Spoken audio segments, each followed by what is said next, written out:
Alright, meron tayong isang reaction video. Karaban ng ating itong koalisyon.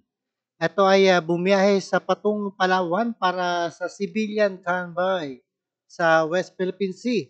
At ito ay nakaalis patungong Palawan ng ating coalition para gagawin civilian convoy sa West Philippine Sea. Layunin ng hakbang na ito ay maging mapa palawig natin ang ating West Philippine Sea. Panoorin po natin ang buong detalye dito sa ating dito sa ating UNTV. No other further ado, let's do watch guys. And thank you so much sa inyong lahat. Alright. Ayan.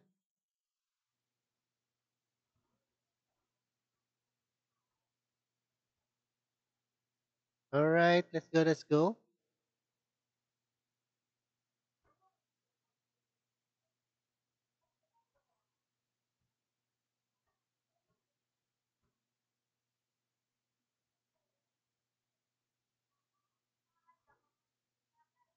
Volunteer lahat ang kasamang paalis ng Palawan.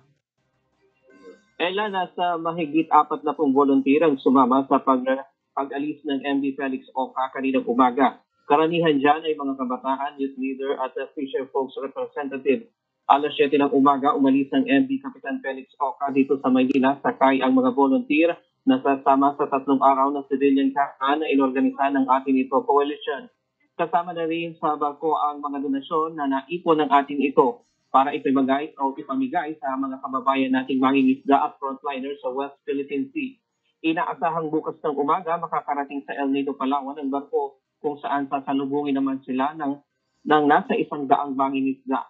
Sa linggo nakatakdang maglayag ang convoy kung saan makakasama ang 40 fishing boat at nakaantabay naman sa Palawan. Gagabayan naman ng mga barko ng Philippine Coast Guard ang convoy para sa seguridad ng mga sasama sa civilian caravan.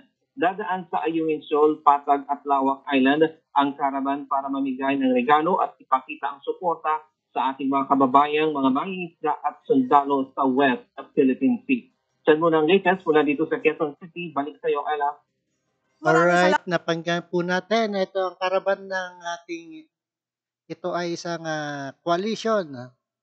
At bumiyahe patungong Palawan sa ating sa ating kasanduluduhan doon at para sa mga civilian. At ito ay maraming salamat sa inyong lahat and peace out.